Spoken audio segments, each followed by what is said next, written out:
پاکستانی فوج دنیا کی واحد فوج ہے جو بیٹل ہارڈنڈ فوج ہے. دہشت گردی کے خلاف ہم 20 سال سے 25 سال سے لڑ رہے ہیں.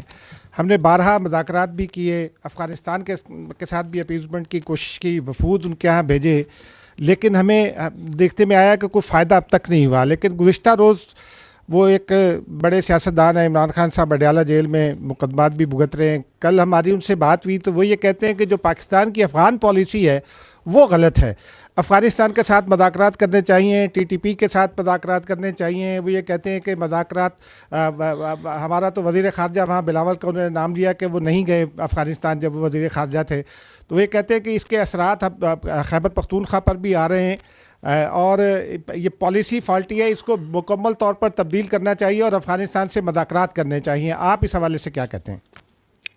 دیکھیں, میں اس پہ رائے دینے سے پہلے کچھ فیکٹس آپ کے سامنے پیش کرنا چاہتا ہوں. پہلی بات تو یہ ہے کہ پچھلے 2 سال سے افغان عبوری حکومت کے ساتھ مختلف لیولز پر بات چیت اور کانٹیکٹ جاری ہے. دس از اے فیکٹ. اور جیسے میں نے ابھی پہلے بھی عرض کیا کہ ہم ان سے ایک ہی بات کر رہے ہیں کہ پاکستان اور افغانستان دونوں برادر پڑوسی اسلامی ملک ہیں, اور یہ کہ افغان عبوری حکومت دہشت گردوں کو, فتنہ الخوارج کو پاکستان کے اوپر مقدم نہ رکھے. یہ بھی آپ کو معلوم ہونا چاہیے کہ یہ جو بات چیت اس کا آپ ذکر کر رہے ہیں, یہ بات چیت نہ صرف ڈائریکٹلی ہو رہی ہے بلکہ انڈائریکٹلی بھی ہو رہی ہے دوست ممالک کے ذریعے بھی. اور افغان عبوری حکومت کو یہ باور کرایا جاتا ہے کہ آپ فتنہ الخوارج اور دہشت گردوں کو سہولت کاری جو ان کی زمین سے ہو رہی ہے اس کو روکیں. جو افغان, ابھی میں نے آپ کو بتایا کہ کتنے افغان جو ان سے ہیں جو دہشت گردی میں ملوث تھے, جو خودکش بمبار بھی تھے, پکڑے گئے, کتنے جنم حاصل ہوئے. تو ہم انہیں کہتے ہیں کہ یہ جو افغان ہیں ان کو آپ کنٹرول کریں کہ یہ دہشت گردوں کے ساتھ شامل ہو کے پاکستان کے اندر آ کے دہشت گردی نہ کریں. ان افغان خودکش بمباروں کو کنٹرول کریں. لیکن اگر اس مسلسل رابطے اور اس کانٹیکٹ کے باوجود اگر افغانستان کی سرزمین میں فتنہ الخوارج کے جو لیڈران ہیں, ان کے جو تربیتی مراکز ہیں, ان کے جو رابطے ہیں وہ آزادی سے آپریٹ ہوتے رہے, اور روزانہ کی بنیاد پر ہمارے جو معصوم شہری ہیں اور قانون نافذ کرنے والے جو رکھوالے ہیں ان کا ناحق خون بہایا جائے, تو کیا ہم بیٹھ کر یہ تماشا دیکھتے رہیں؟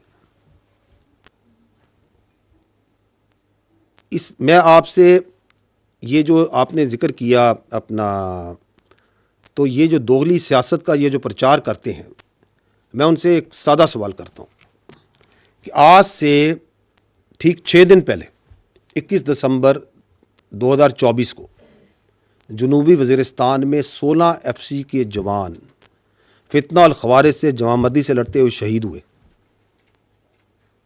کیا ان کے خون کی کوئی قیمت نہیں ہے؟ کیا وہ اس پاکستان کے اور وہ سب کے سب کیا اس خیبر پختونخوا کے شیر دل جوان نہیں تھے؟ میں یہ سوال کرتا ہوں کہ 2021 میں جب فتنہ الخوارج کی کمر ٹوٹ گئی تھی اینڈ اٹ واز آن دی رن, تو اس وقت کس کے فیصلے پر بات چیت کے ذریعے ان کو ری سیٹل کیا گیا اور آباد کیا گیا؟ کس نے ان کو طاقت اور دوام بخشا؟ اور یہ جو فیصلے جن کا ہم سب اس وقت خمیازہ بھگت رہے ہیں, آپ سب کو معلوم ہونا چاہیے کہ آپ کے قانون نافذ کرنے والے رکھوالے اور آپ کے جوان روزانہ ان فیصلوں کی لکھائی اپنے خون سے دھو رہے ہیں. اور میں آپ سے یہ سوال بھی کرتا ہوں کہ اگر کوئی فریق اپنی گمراہ سوچ اور اپنی مرضی مسلط کرنے پہ تلا ہو تو اس سے کیا بات کریں؟ اگر اس طرح کے ہر مسئلے کا حل بات چیت میں ہوتا تو پھر دنیا کی تاریخ میں کوئی جنگ و جدل نہیں ہوتا, کوئی غزوات اور مہمات نہیں ہوتی. ہمیں یہ جاننا چاہیے کہ جو مسلمان ہے اور ہر غیرت مند محب وطن شہری, قربانی دینا اور جان دینا اس کا فخر ہوتا ہے. ہم اپنے ایمان پر, اپنے وطن پر اور اپنی آزادی پر کوئی سمجھوتا نہیں کریں گے. اور یہ جو آپ نے ذکر کیا، یہ جو تلخ حقیقت اور تجربہ جس سے ہم گزرے، اس سے گزرنے کے باوجود بھی اگر کوئی لیڈر اور سیاسی شخصیت یہ کہے تو ایسی شخصیت جو کہ اس صلاحیت سے عاری ہو کہ وہ اپنی غلطی سے کوئی سمجھے، اور جو یہ سمجھتا ہو کہ اسے ہر چیز کا مکمل علم ہے، تو ایسے رویوں کی قیمت پوری قوم اپنے خون سے چکاتی ہے، اور ہم کر رہے ہیں. یہ جو سو کالڈ پالیسی تھی بات چیت کی اور ری سیٹلمنٹ کی، اس کا خمیازہ آپ اور ہم سب بھگت رہے ہیں. اور یہ جو اب تکرار کی جا رہی ہے، کم از کم یہ بات تو مکمل طور پہ یہ واضح کرتی ہے کہ 2021 میں بھی کس کی ضد تھی